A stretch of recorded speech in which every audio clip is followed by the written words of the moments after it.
கர்த்தருக்கு ஸ்தோத்திரம் உண்டாவதாக. இந்த 2024 ஆண்டு டிசம்பர் மாதம் 1 தேதி இந்த ஞாயிற்றுக்கிழமையில் கிறிஸ்து வருகையின் இந்த முதல் ஞாயிற்றுக்கிழமையில் ஃபர்ஸ்ட் சண்டே இந்த அட்வென்ட் செய்திக்காக தெரிந்து கொண்ட வேத பகுதி சகரியா தீர்க்க தரிசன புஸ்தகம் 9ஆம் அதிகாரம் 9-10 வசனம், பக்கம் 1098. பழைய ஏற்பாட்டில் 1098ஆம் பக்கம். சகரியா 9:9-10. சியோன் குமாரத்தியே மிகவும் கலிகூறு, எருசலேம் குமாரத்தியே கம்பீரி, இதோ உன் ராஜா உன்னிடத்தில் வருகிறார். அவர் நீதி உள்ளவரும் இரட்சிக்கிறவரும் தாழ்மை உள்ளவரும் கழுதையின் மேலும் கழுதை குட்டியாகிய மரியின் மேலும் ஏறி வருகிறவருமாய் இருக்கிறார். எப்பிராயீமில் நின்று ரதங்களையும் எருசலேமில் நின்று குதிரைகளையும் அற்றுப்போக பண்ணுவேன். யுத்த வில்லும் இல்லாமற் போகும். அவர் ஜாதிகளுக்கு சமாதானம் கூறுவார். அவருடைய ஆளுகை ஒரு சமுத்திரம் தொடங்கி மறு சமுத்திரம் வரைக்கும், நதி தொடங்கி பூமியின் எல்லைகள் பரியந்தமும் செல்லும். அல்லேலூயா. கர்த்தருக்கு ஸ்தோத்திரம் உண்டாவதாக. இந்த வேத பகுதியை பொதுவாக எல்லா சபைகளிலும் இந்த வருகையின் முதல் ஞாயிற்றுக்கிழமையில், இந்த ஃபர்ஸ்ட் அட்வென்ட் சண்டேயில் பொதுவாக எல்லா சபைகளிலும் பிரசங்கிப்பார்கள். அல்லேலூயா. கர்த்தருக்கு ஸ்தோத்திரம். கிறிஸ்து வருகையில் இயேசு இந்த பூமியிலே அவர் பிறந்ததை நினைவு கூறும்படியாக இந்த வேத பகுதி வாசிக்கப்படும். இது அனைவருக்கும் தெரிந்த ஒரு வேத பகுதி. இந்த வேத பகுதி சகரியா புஸ்தகத்தில் இருந்து நாம் வாசித்தோம். இந்த சகரியா என்ற பெயர் ஆங்கிலத்திலே சக்கரியா என்று வருகிறது. அதையே திருவிவிலியம் பொது மொழிபெயர்ப்பில் இந்த சகரியா என்ற பெயரை சக்கரியா என்று அவர்கள் மொழிபெயர்த்திருக்கிறார். இந்த திருவிவிலியம் பொது மொழிபெயர்ப்பில் இந்த சகரியா புஸ்தகத்துக்கு ஒரு சிறிய முன்னுரை கொடுத்திருக்கிறார்கள். A short introduction to the prophetical book of சகரியா. நான் அதை தமிழில் வாசிக்கிறேன். சகரியா முன்னுரை. சகரியா நூலை இரு பெரும் பகுதிகளாக பிரிக்கலாம். இந்த சகரியா புஸ்தகத்தில் மொத்தம் 14 அதிகாரம் இருக்குது. இந்த 14 அதிகாரத்தை எத்தனை பிரிவாக பிரிக்கலாம்? 2 பிரிவாக பிரிக்கலாம். முதல் பகுதி 1 முதல் 8 அதிகாரங்கள். சகரியா புஸ்தகத்தினுடைய முதல் பகுதி 1 முதல் 8 அதிகாரங்கள். இப்பகுதி கிமு 520 முதல், கிறிஸ்து பிறப்பதற்கு முன்பதாக 520 முதல் 518 வரையுள்ள காலத்தை சார்ந்தது. அதாவது பாரசீகர்கள் ஆட்சி புரிந்த காலம். பெர்சிய ராஜாக்கள் ஆட்சி புரிந்த காலம். அதுதான் கிமு 520 முதல் 518 வரையுள்ள காலம். பெர்சியன் எம்பரர்ஸ், பெர்சியன் கிங்ஸ், பாரசீக பேரரசர்கள், பாரசீக மன்னர்கள் ஆட்சி புரிந்த காலம். இந்த 1 முதல் 8 அதிகாரங்களில் 8 காட்சிகள், 8 தரிசனங்கள் அடங்கி உள்ளன. எருசலேமின் மீட்பு, கோவில் மீண்டும் கட்டி எழுப்பப்படும். எருசலேமினுடைய மீட்பு என்றால் அந்த பாரசீக மன்னர்கள் காலத்திலே எருசலேம் அவர்களுக்கு கீழ்ப்பட்டு இருந்தது, கட்டுப்பட்டு இருந்தது. பாபிலோனியர்கள், மேதியர்கள், பாரசீகர்கள் அந்த எருசலேமை கைப்பற்றி அவங்க கண்ட்ரோலில் வைத்திருந்தார்கள். இந்த சகரியா 1 முதல் 8 அதிகாரங்கள் அந்த பாரசீக மன்னர்கள், பெர்ஷியன் கிங்ஸ், அவங்களுக்கு கட்டுப்பட்டதாக இருந்தது, அவங்க ஆட்சியில் இருந்தது. இந்த அவங்க ஆட்சியில் இருக்கக்கூடிய இந்த எருசலேமை ஆண்டவர் என்ன செய்ய வேண்டும்? மீட்க வேண்டும். அது ஒரு முக்கிய தலைப்பு. இந்த 1 முதல் 8 அதிகாரத்தில் எருசலேம் அடிமைத்தனத்திலிருந்து, புறஜாதிகளுடைய ஆட்சியிலிருந்து என்ன பண்ணப்பட வேண்டும்? மீட்கப்பட வேண்டும். எருசலேமின் மீட்பு. அந்த எருசலேமில் பாபிலோனியர்களால் இடிக்கப்பட்ட எருசலேம் தேவாலயம் கிமு 586, கிமு 587 அந்த அழிக்கப்பட்ட அந்த எருசலேம் தேவாலயம், அந்த எருசலேம் திருக்கோவில் மீண்டும் கட்டி எழுப்பப்படும் என்ற வாக்குறுதி. கைகளை தட்டி ஆண்டவரை மகிமைப்படுத்தலாமா? இந்த 1 முதல் 8 அதிகாரங்கள் என்ன இருக்குது? எருசலேம் பிற இனத்தார்கள், புற ஜாதிகளுடைய ஆட்சியிலிருந்து என்ன செய்யப்படும்? நீக்கப்படும். அந்த எருசலேம் கோவில், எருசலேம் தேவாலயம் அழிக்கப்பட்ட அந்த கோவில் மீண்டும் கட்டி எழுப்பப்படும் என்ற வாக்குறுதி, வாக்குத்தத்தம். 3வது, இறை மக்கள் தூய்மைப்படுத்தப்படுவர். தேவனுடைய ஜனங்கள் ஆகிய பழைய ஏற்பாட்டில் அந்த இஸ்ரவேலர்கள், குறிப்பாக அந்த யூதர்கள் பிற சமய மக்களோடு கலந்து அவங்களுடைய செயல்களை எல்லாம் என்ன பண்ண ஆரம்பிச்சிட்டாங்க? செய்ய ஆரம்பிச்சிட்டாங்க. நீங்கள் முஸ்லீம்கள் கூட பழகுனா அவங்க பண்ணுற பழக்கம் உங்களுக்கு வந்துடும். நான் தரங்கம்பாடியில் படிக்கும்போது எனக்கு அப்துல் மஜீத் அப்படின்னு ஒரு ஃப்ரெண்டு இருந்தார். அவர் அடிக்கடி இயேசுவின் தாயாகிய மரியாளை எப்படி சொல்வார்னா, மிரியத்தின் மகன் ஈசா நபி, மிரியத்தின் மகன் ஈசா நபின்னு சொல்வார். கொஞ்ச நாளில் எனக்கு அவர் வார்த்தை என் மைண்டில் அப்படியே பிரெயின் வாஷ் ஆகிடுச்சு, மூளை சலவை செய்யப்பட்டு விட்டது. நானும் என்ன பண்ணிட்டேன்னா, மரியாளின் மகன் இயேசுன்னு சொல்லாமல் மீரியத்தின் மகன் ஈசா நபின்னு சொல்ல ஆரம்பிச்சிட்டேன் ஸ்கூல் படிக்கும்போது.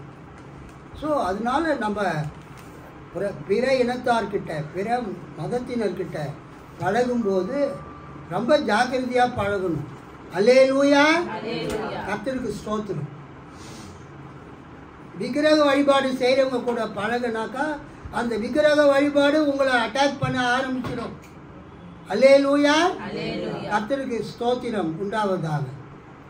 அது மாதிரி கவனிங்க, இந்த யூத மக்கள் 70 வருஷங்கள் பாபிலோனில் சிறையிருப்பில் இருந்தாங்க. அந்த பாபிலோன் சிறையிருப்பில் இருக்கும்போது பாபிலோனியருடைய பழக்க வழக்கங்கள், அப்புறம் பாரசீகர்களுடைய பழக்க வழக்கங்கள், அது எல்லாத்தையும் அவங்க என்ன பண்ணிக்கிட்டாங்க? கற்றுக்கொண்டு விட்டார்கள். குறிப்பாக சொல்லப்போனால் பழைய ஏற்பாட்டில் இண்டிவிஜுவல் ரிசரெக்ஷன், ஒரு தனிப்பட்ட ஆள் உயிர்த்தெழுதலை பற்றிய நம்பிக்கை ரொம்ப ரொம்ப குறைவு. பழைய ஏற்பாட்டில் இஸ்ரவேல் மக்கள் மத்தியில் இண்டிவிஜுவல் ரிசரெக்ஷன், அந்த பிலீஃப் ரொம்ப குறைவு, தனிப்பட்ட உயிர்த்தெழுதல். அவங்கள பொறுத்த வரைக்கும் நேஷனல் ரிசரெக்ஷன், ஒரு தேசத்தினுடைய உயிர்த்தெழுதல், ரெஸ்டோரேஷன் ஆஃப் எ நேஷன், ஒரு தேசம் மறுபடியுமாக அது உயிர்ப்பிக்கப்படுதல், பழைய நிலைமைக்கு திரும்புதல், அந்த நம்பிக்கை தான் அவங்களுக்கு இருந்தது. ஆனால் இந்த யூத மக்கள் பாபிலோனில் இருக்கும்போது அவங்க பாரசீகர்களோடு அவங்க பழகும்போது பாரசீகத்தில் ஜொராஸ்டிரர் அப்படின்னு ஒருத்தர் இருந்தார். ஜொராஸ்டர் தமிழில், தூய தமிழில் சாரதுஷ்டிரம், ஜொராஸ்ட்ரியம். அந்த மதத்தினுடைய கருத்துக்கள் யூதர்களை வெகுவாக கவர்ந்தது. அல்லேலூயா. அந்த ஜொராஸ்ட்ரிய மதத்தினுடைய கருத்து என்னன்னா, ஒவ்வொரு தனிப்பட்ட மனிதனும் உயிர்த்தெழும். அல்லேலூயா. அவன் செய்த நன்மைக்கோ அவன் செய்த தீமைக்கோ அவனுக்கு என்ன கிடைக்கும்? பலன் கிடைக்கும், தண்டனை கிடைக்கும். இது ஜொராஸ்ட்ரிய மதத்தினுடைய அது கோட்பாடு, கொள்கை. இந்த யூதர்கள் அந்த பாபிலோனில் இருக்கும்போது, அப்புறம் அந்த பாபிலோனுக்கு அடுத்தது பாரசீகர்கள் அந்த சைரஸ்லாம் ஆட்சி புரியும் போது, கரியூலாம் ஆட்சி புரியும் போது என்ன நடக்குது? அந்த பாரசீக மதத்தினுடைய கொள்கை இவங்களை வெகுவாக கவர்ந்தது, பாதித்தது. அவர்கள் அதை நம்ப ஆரம்பித்தார்கள். ஆனால் பிற்காலத்தில் கடவுளும் என்ன பண்ணுறாரு? உயிர்த்தெழுதலை பற்றி அவர் என்ன பண்ணுறாரு? அவர் சொல்கிறார்.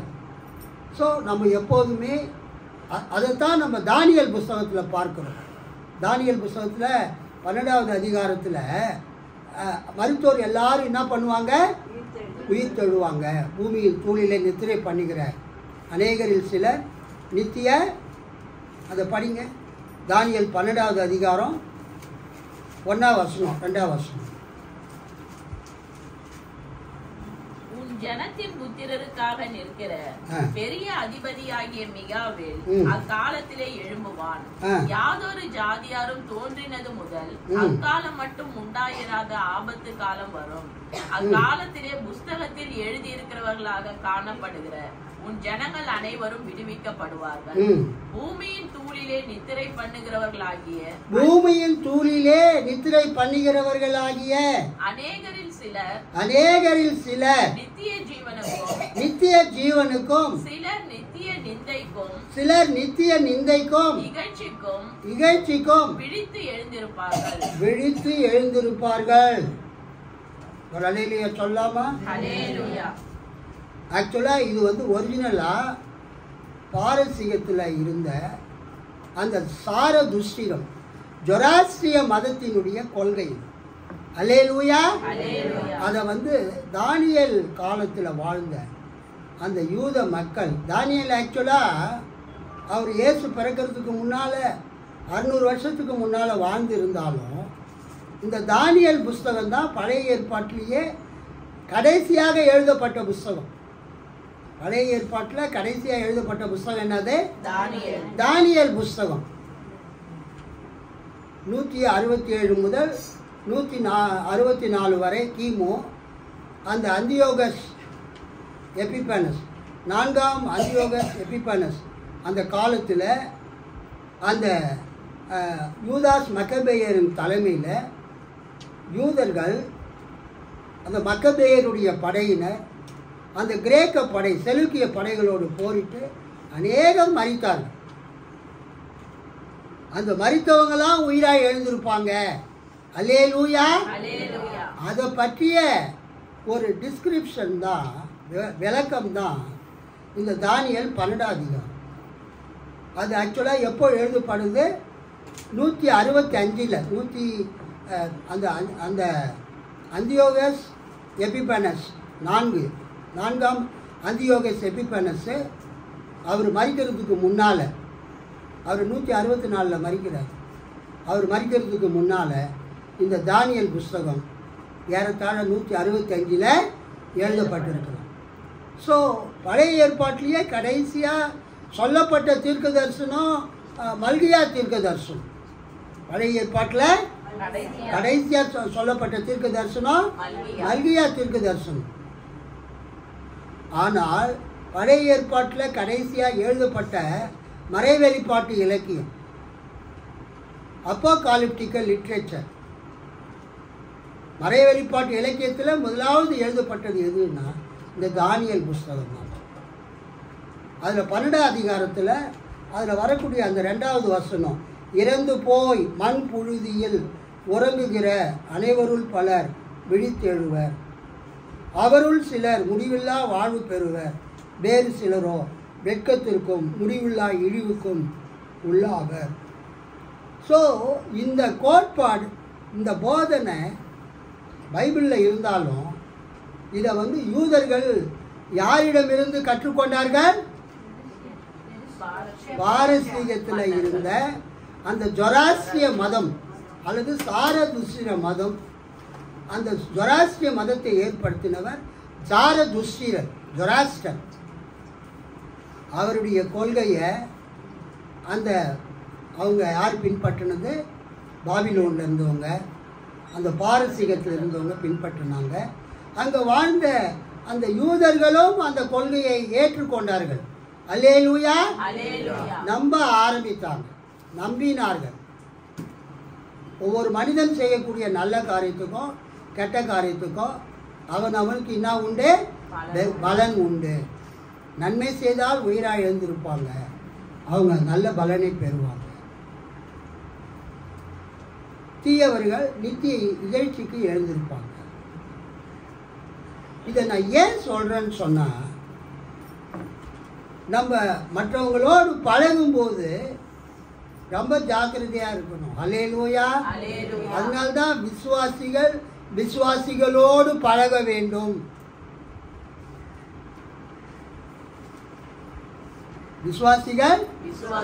விசுவாசிகளோடு பழக வேண்டும்.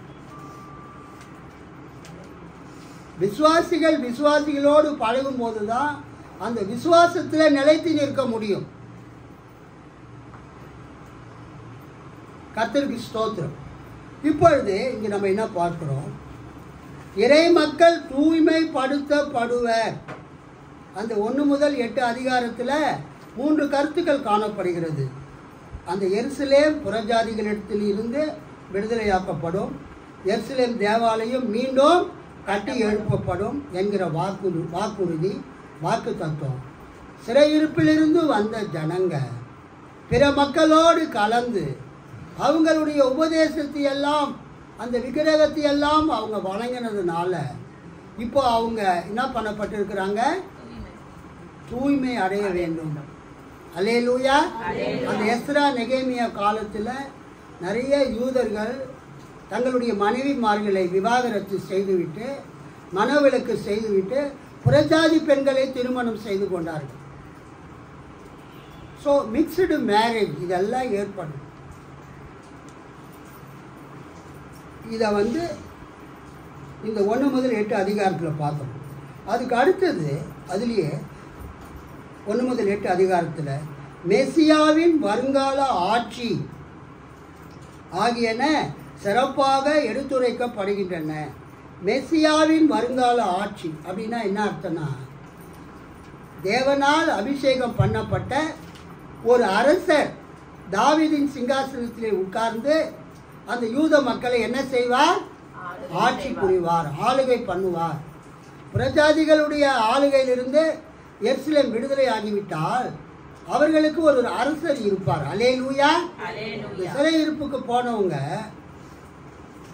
போகிறதுக்கு முன்னால் ராஜாக்கள் இருந்தாங்க யூதாவுக்கு. ஆனால் திரும்பி வரும்போது ராஜாக்கள் இல்லை. அவங்களுக்கு யார் இருந்தாங்க? கவர்னர். அவங்களுக்கு பிரதான ஆசாரியர் இருந்தாங்க. செருபாபேல் ஒரு கவர்னர், ஆளுநர். யோசுவா என்பவர் பிரதான ஆசாரியர். அவர்கள்தான் அந்த மக்களை வழி நடத்தினார்கள். அவங்க என்ன எதிர்பார்த்தாங்க? 1 முதல் 8 அதிகாரத்தில் அந்த எருசலேம் மறுபடியுமாய் விடுதலையாக்கப்பட்டு ஒரு தேசமாக மாறும்போது அந்த ராஜ வம்சத்தில் வந்த அந்த செருபாபேல் அரசனாகி அந்த தாவீதின் சிம்மாசனத்தில் உட்கார்ந்து ஆட்சி புரிவார் என்று அவங்க எதிர்பார்த்தாங்க. அல்லேலூயா. ஆனால் அந்த எதிர்பார்ப்பு நிறைவேறவில்லை. ஆனால் அபிஷேகம் பண்ணப்பட்ட மேசியா பிற்காலத்தில் வரப்போகிறார் என்கிறதை நாம் இங்கு பார்க்கிறோம். அதுக்கு அடுத்தது 2ஆம் பகுதி, இந்த சக்கரியா புஸ்தகத்தில் 2ஆம் பகுதி 9 to 14 அதிகாரங்கள். இப்பகுதியில் அடங்கியுள்ள குறிப்புகள் அனைத்தும் பிற்காலத்தை சேர்ந்தவை. இப்பகுதி மேசியாவை பற்றியும் இறுதி தீர்ப்பை பற்றியும் எடுத்துரைக்கின்றது. இந்த சகரியா புஸ்தகத்தில் முதல் பகுதியை பார்த்துட்டோம். ரெண்டாவது பகுதி சகரியா புஸ்தகத்தில் இருந்தாலும் அந்த ரெண்டாவது பகுதியை யார் எழுதலை? சகரியா எழுதலை என்று ஆராய்ச்சியாளர்கள் சொல்லுகிறார்கள். ஏன் என்றால் சகரியா புஸ்தகம் எழுதும்போது ஆகாயும் சகரியாவும் தீர்க்கதரிசிகளாக இருந்தார்கள். அல்லேலூயா. நீங்கள் சகரியா 1ஆம் அதிகாரம் 1ஆம் வசனத்தை பாருங்க. தாரியு அரசனது 2ஆம் ஆட்சி ஆண்டின் 8ஆம் மாதத்தில் இத்தோவின் பேரனும் பெரகியாவின் மகனுமான இறைவாக்கினர் சகரியாவுக்கு அருளப்பட்ட ஆண்டவரின் வாக்கு. அதாவது இந்த சகரியா தீர்க்கதரிசனம் சொன்னபோது அப்போ யார் ஆட்சி புரிந்தது? தரியு ராஜா. தரியு யாரு? அவர் ஒரு பாரசீக மன்னர். தரியு யாரு? பாரசீக மன்னர். டாரியஸ். ஜெசு பேர் டாரியஸ். அந்த தரியு மன்னனுடைய ஆட்சி காலத்தில் சகரியா என்ன பண்ணுறாருங்க? தீர்க்க தரிசனம் சொல்கிறார். அது எந்த வருஷம்? கிறிஸ்து பிறப்பதற்கு முன்பதாக 520க்கும் 518க்கும் இடைப்பட்ட காலம். ஆனால் சகரியா 9வது அதிகாரம் எடுத்துக்கொள்ளுங்க. சகரியா 9வது அதிகாரத்தில்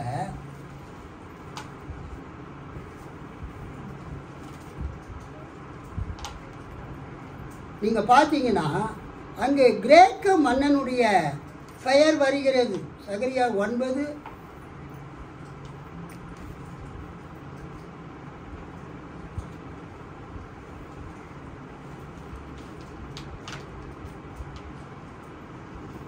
அந்த கிரேக்க மன்னனுடைய பேர் எங்கே வருது பாருங்க.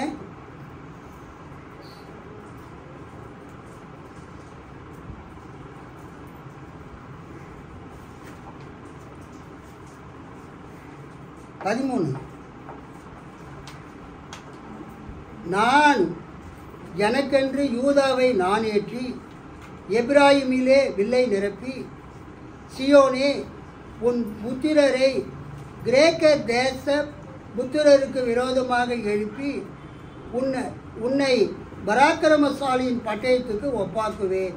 அல்லேலூயா. 13ஆம் வசனத்தை பாருங்க. நான் யூதாவை என் வில்லாக்கி கொண்டேன், எப்ராயிமை அம்பாக அமைத்து கொண்டேன். சியோனே உன் மக்களை யவனருக்கு எதிராக ஏவி விட்டு உன்னை வல்லவனின் வாள் போல் ஆக்குவேன். யவனர்கள் என்பது தூய தமிழ் வார்த்தை. அது கிரேக்க தேசத்தவரை குறிக்கும். தமிழ் இலக்கியத்தில் சிலப்பதிகாரம் மற்றும் அந்த பண்டைய தமிழ் இலக்கியங்களில் யவனர்கள் என்கிற பேர் வருது, வார்த்தை வருகிறது. யவனர்கள் என்பது கிரேக்க நாட்டவர்களை குறிக்கும். நீங்கள் வச்சிருக்கிற பைபிளில் படிங்க. நான் எனக்கென்று யூதாவை நான் ஏற்றி எப்ராயிமிலே வில்லை நிரப்பி சியோனே உன் புத்திரரை கிரேக்கு தேச புத்திரருக்கு விரோதமாக எழுப்பி உன்னை பராக்கிரமசாலியின் பட்டயத்துக்கு ஒப்பாக்குவேன். Praise the Lord. Hallelujah. English பைபிளையும் பார்த்தீங்கன்னா ஓ கிரீஸ் அப்படின்னு இருக்கும், கிரேக்க நாடு. அப்போ இந்த சகரியா புஸ்தகத்தில் 9ஆம் அதிகாரத்துலேருந்து 14ஆம் அதிகாரம் வரைக்கும் இருக்கக்கூடிய அதிகாரங்கள் தரியு காலத்தில் எழுதப்படலை. அல்லேலூயா. 1 முதல் 8 வரைக்கும் தான் தரியு காலத்தில் எழுதப்பட்டது அதிகாரங்கள். 9லிருந்து 14 அதிகாரங்கள் தரியு காலத்துக்கு பிறகு, பாரசீக ஆட்சி முடிவுற்ற பிறகு மகா அலெக்சாண்டர் 3ஆம் டாரியஸை அவர் தோற்கடித்தார். அல்லேலூயா. மகா அலெக்சாண்டர் கிரேக்க பேரரசர், கிரேக்க மன்னர். யாரை தோற்கடித்தார்? 3ஆம் டாரியஸ், 3ஆம் தரியுவை தோற்கடித்தார். அப்போ அலெக்சாண்டருடைய காலம் கிறிஸ்துவுக்கு முன்பதாக 333. இயேசு பிறக்கிறதுக்கு முன்னால் 333 தான் அலெக்சாண்டர் வருகிறார். அப்போ இங்கே தரியு எப்போ இந்த சகரியா எப்போ எழுதப்படுது?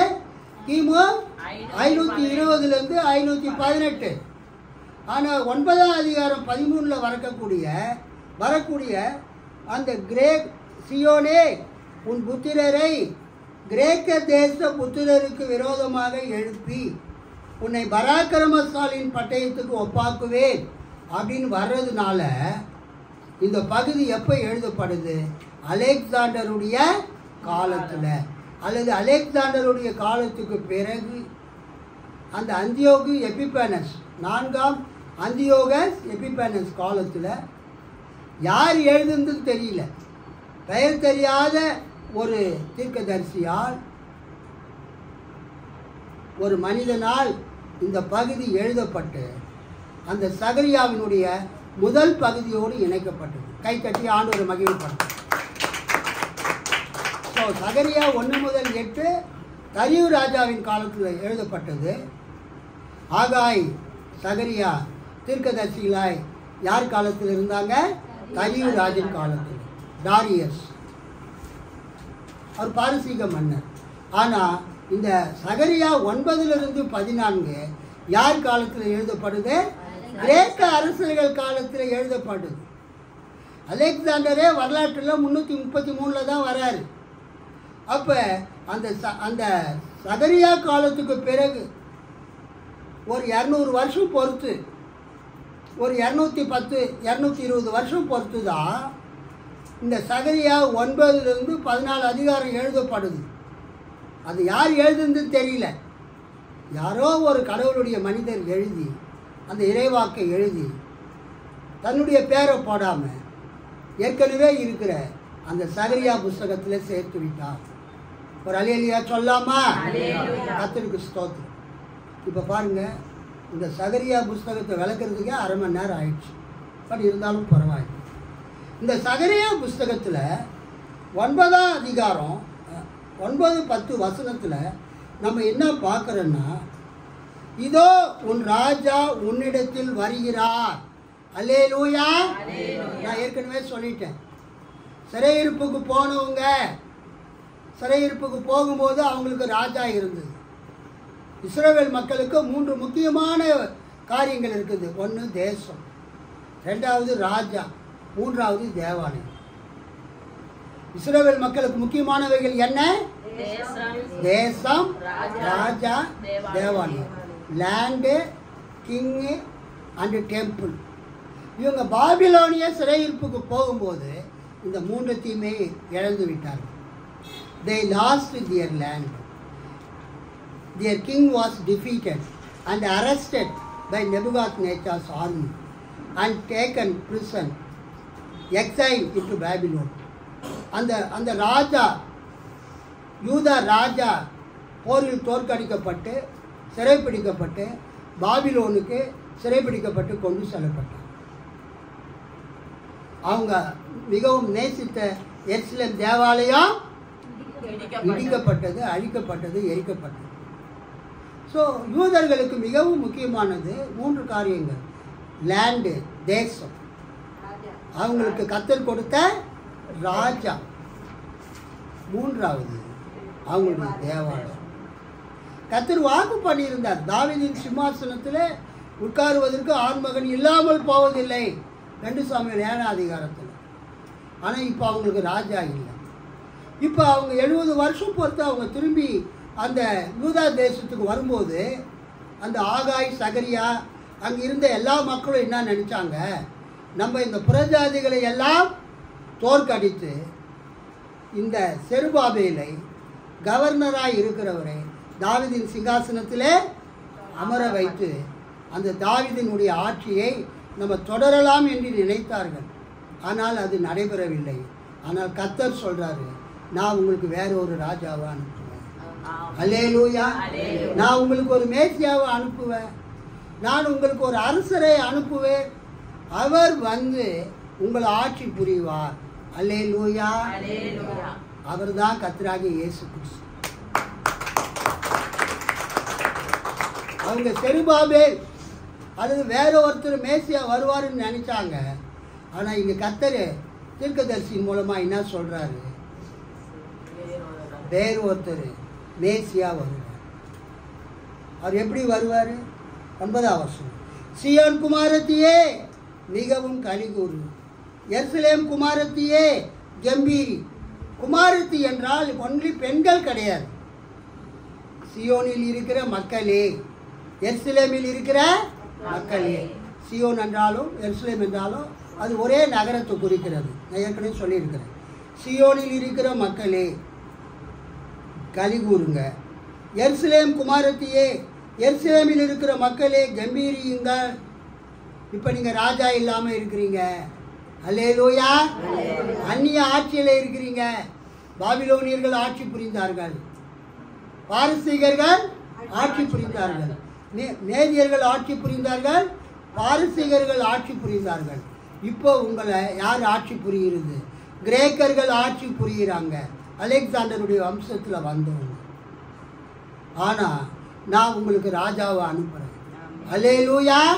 நான் உங்களுக்கு ராஜாவை அனுப்புகிறேன். இதோ பைபிளில் எங்கெல்லாம் இதோன்னு வருதோ அதை நம்ம நல்லா கவனிக்கணும். இதோ உன் ராஜா உன்னிடத்தில் வருகிறார். யார் வர்றது? யார் வர்றது? ராஜா. இதோ உன் ராஜா உன்னிடத்தில் வருகிறார். அவங்க ராஜா இல்லாம இருக்கிறாங்க, அந்நிய ஆட்சியில இருக்கிறாங்க. தங்களுடைய எருசலேம் மீட்கப்பட வேண்டும் என்று எதிர்பார்த்து கொண்டிருக்கிறார்கள்.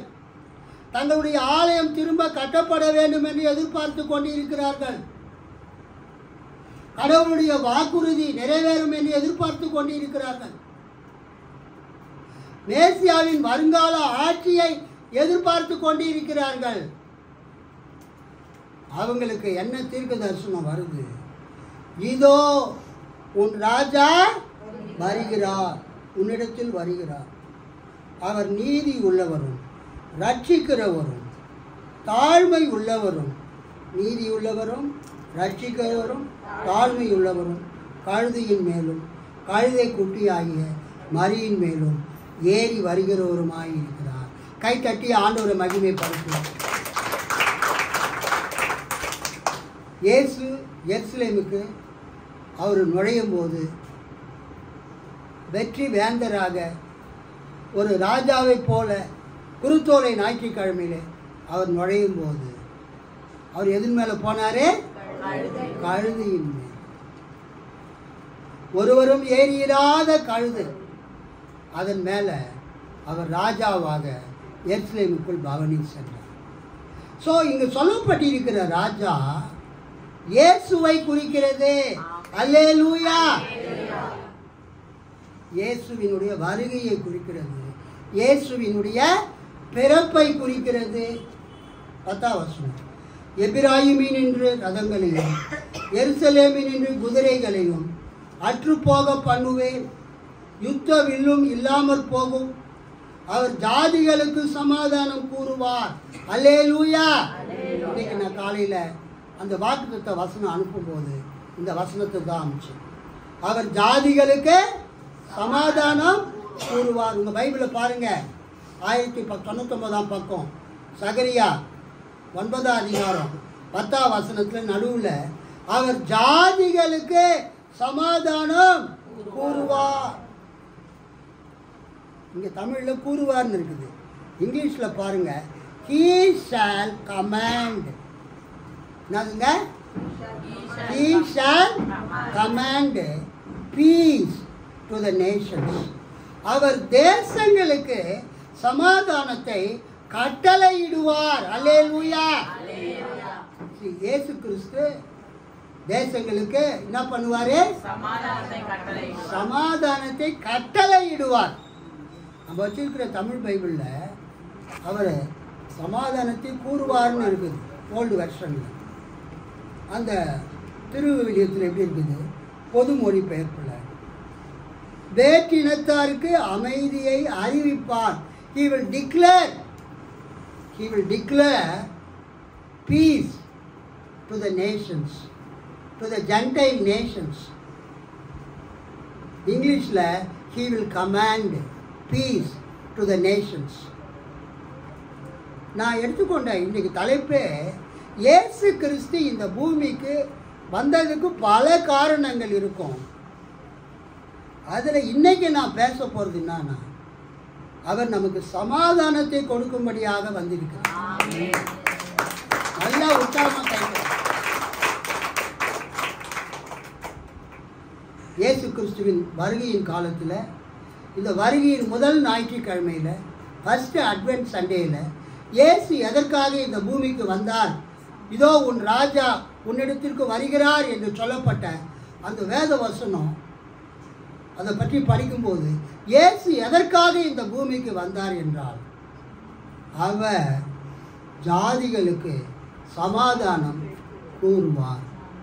அவர் வேற்றினத்தாருக்கு சமாதானத்தை, அமைதியை அறிவிப்பார்.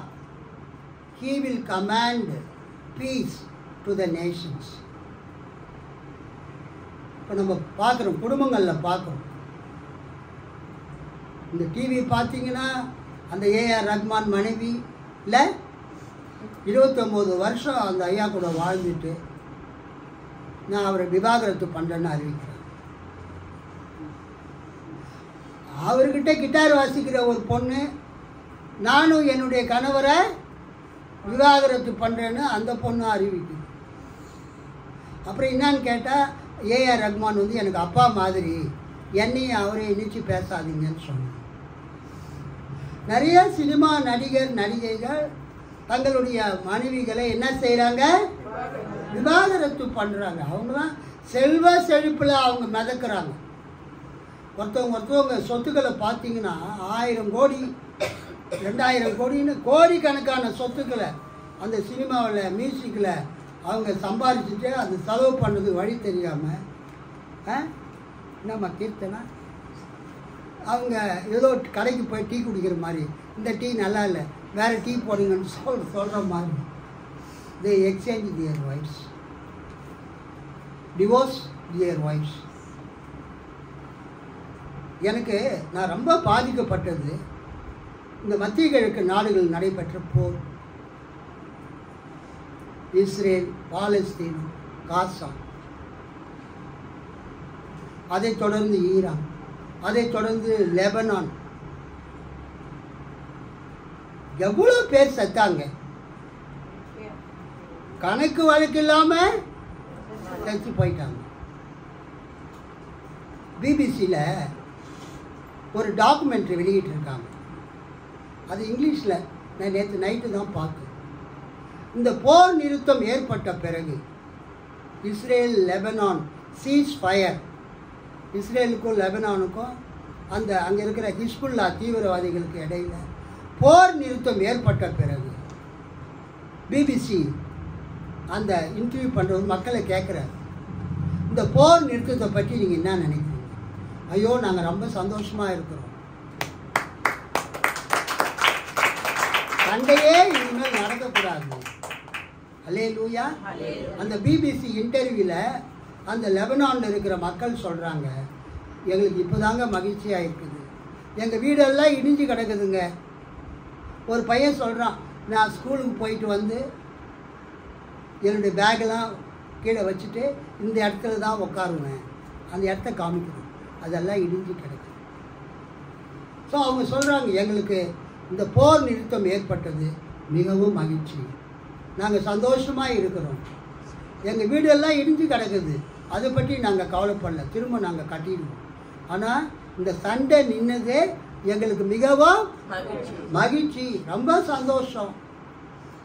அதே தான் சொல்கிறாங்க, காசாவிலையும் இதே மாதிரி போர் நிறுத்தம் ஏற்பட்டால் நாங்கள் மகிழ்ச்சி அடைவோம். அந்த முஸ்லீம்கள் மட்டும் சொல்லலை, யூதர்களே சொல்கிறாங்க. இஸ்ரேல் நாட்டில் இருக்கிற யூதர்கள் என்ன சொல்கிறாங்க, எங்களுக்கு இப்போ தான் சந்தோஷமாக இருக்குது, போர் நிறுத்தம் ஏற்பட்டது, எங்களுக்கு மகிழ்ச்சி. அந்த பிணைய கைதிகள், அந்த பணைய கைதிகள் அவங்க கூட எல்லாரும் விடுதலையாக்கப்பட்டால் நாங்கள் ரொம்ப மகிழ்ச்சி அடைவோம். உலகத்தில் வந்து சண்டை போடுறது யாருக்குமே விருப்பம் இல்லை. சண்டை போடுறத மக்கள் விரும்புகிறாங்களா? எல்லாரும் சமாதானத்தை தான் விரும்புகிறாங்க. ஆனால் இந்த அரசியல் தலைவர்கள், நாட்டின் தலைவர்கள் அவங்க என்ன பண்ணுறாங்க, சண்டையை போட்டு அதை பெரிதாக்கி பெரிய பூகமாக ஆக்கி விட்டுடுறாங்க. ஆனால் மக்கள் சமாதானத்தை விரும்புகிறார்கள். நான் ரொம்ப பாதிக்கப்பட்டேன். இந்த நியூஸ்லாம் படித்து, இந்த தொலைக்காட்சி செய்தி, நமக்கு வரக்கூடிய வாட்ஸ்அப் செய்தி, அதெல்லாம் பார்க்கும்போது ஐயோ இவ்வளவு மக்கள் வேதனைப்படுறாங்க. ஆண்டவர் என்ன பண்ணிட்டு இருக்கிறாரு, அவர் இதை நிறுத்தக்கூடாதா என்று நான் யோசித்து கொண்டிருந்தேன். ஆனால் கர்த்தருக்கு ஸ்தோத்திரம், டொனால்ட் ட்ரம்ப் ஜெயித்த பிறகு அல்லேலூயா அவர் ஏதோ ஸ்டெப் எடுத்து இந்த போர் நிறுத்தம் ஏற்பட்டிருக்கு. அதே மாதிரி அந்த ரஷ்யாவுக்கும் உக்ரைனுக்கும் இடையில நடக்கிற அந்த போர் நிறுத்தம் ஏற்பட வேண்டும். அந்த ஜெலன்ஸ்கி உக்ரைன் அதிபரும் புட்டின் ரஷ்ய அதிபரும் அவங்க என்ன பண்ணணும், போர் நிறுத்தத்துக்கு ஏற்பாடு செய்ய வேண்டும். உலக நாடுகள் அதற்கு நிர்பந்தம் கொடுக்க வேண்டும். இந்த உலகத்தில் போரே இருக்கக்கூடாது. கிறிஸ்தவர்களாகிய நாம் இந்த போரில் பாதிக்கப்பட்ட மக்களுக்காக நாம் ஜெபிக்கிறோம். நம்ம சபையில் உக்ரைனுக்காக நம்ம ஜெபித்தோம். நம்ம சபையில் இந்த பாலஸ்தீனர்களுக்காக நாம் ஜெபித்தோம். அல்லேலூயா. காசாவில் தண்ணீர் இல்லாமல் சாப்பாடு இல்லாமல் கஷ்டப்பட்ட மக்களுக்காக நாம் ஜெபித்தோம். கர்த்தர் இன்னைக்கு அந்த போர் நிறுத்தத்தை ஏற்பட்டிருக்கிறார். முழுமையாக காசாவிலும் அந்த போர் நிறுத்தம் ஏற்பட வேண்டும். அதற்காக நாம் ஜெபிக்க வேண்டும். அதற்கேற்ற ஒரு வசனத்தை கர்த்தர் நமக்கு கொடுத்திருக்கிறார். He will command peace to the nations. வேற்றிடத்தாருக்கு சமாதானத்தை அறிவிப்பார். 10ஆம் வசனத்தில் அவர் ஜாதிகளுக்கு சமாதானம் கூறுவார். இன்றைக்கு இந்த காலை நேரத்தில் இயேசு கிறிஸ்து இந்த பூமிக்கு வந்தது எதுக்கு என்றால், இந்த பூமிக்கு சமாதானத்தை கொடுப்பதற்காக. நான் பிஎஸ்சி படிக்கும்போது செகண்ட் இயரில் ஒரு பாடம் இருந்தது. செகண்ட் இயர்லேயே ஃபஸ்ட் இயர்லேயே இங்கிலீஷில் லாயிஸ் ஃபிஷர் ஒருத்தர் என்ற எழுத்தாளர் எழுதினது India's gift to the world, உலகத்துக்கு இந்தியா கொடுத்த அன்பளிப்பு. மகாத்மா காந்தி. அல்லேலூயா. அந்த லாயிஸ் ஃபிஷர் அல்லது லூயிஸ் ஃபிஷர் மகாத்மா காந்தியை குஜராத்தில் இருக்கக்கூடிய அந்த சபர்மதி ஆசிரமத்தில் போய் சந்திக்கிறார். காந்தி ஒரு சின்ன குடிசையில் இருக்கிறார். மண் சோறு. அவருடைய வீடு எதால் கட்டப்பட்டது? ஒரு சின்ன மண் சோறால் கட்டப்பட்ட ஒரு வீட்டில் காந்தி வசிக்கிறார். சபர்மதி ஆசிரமம், ஒரு கூரை வீடு. அதில் நீங்கள் கிராமத்தில் பார்த்துருப்பீங்க. கிராமத்தில் ஒரு சின்ன மண் வீடு கட்டி நடுவில் ஒரு மண் சோறு வைப்பாங்க. பார்த்துருக்குறீங்களா? மண் சுவர். அது மேலே தான் விளக்கெல்லாம் கொளுத்தி வைப்பாங்க, காடா விளக்கெல்லாம். அது மாதிரி ஒரு மண் சுவரில் காந்தி ஒரு ஃபோட்டோ வச்சிருக்கிறார். காந்தி அவர் யாருடைய பக்தர்? பைபிள்லாம் படிப்பார். அவர் ராமருடைய பக்தர். யாருடைய பக்தர்? ராமருடைய பக்தர். ஆனால் அவருடைய அந்த மண் குடிசையில் லாயிஸ் ஃபிஷர் எழுதுறாரு, அங்கே ஒரே ஒரு ஃபோட்டோ இருந்தது காந்தி வீட்டுக்குள்ள. Jesus Christ photo. அல்லேலூயா. இயேசு கிறிஸ்துவினுடைய ஃபோட்டோ அந்த காந்தியினுடைய குடிசையில், அந்த மண் குடிசையில் இருந்தது. அந்த இயேசு ஃபோட்டோவில் ஒரு வார்த்தை எழுதியிருக்கு. என்னன்னா, ஹீ இஸ் அவர் பீஸ். இவரே நம்முடைய சமாதானம். கைத்தட்டி ஆண்டவரை மகிமைப்படுத்தும். மகாத்மா காந்தி ஒரு இந்து மதத்தை பின்பற்றினவராக இருந்தாலும் அவர் இயேசுவை அதிகமாய் நேசித்தவராக இருக்கிறார். அவர் இயேசுவினுடைய அந்த மலை பிரசங்கத்தை எல்லாம் அவர் என்ன பண்ணியிருக்கிறாரு?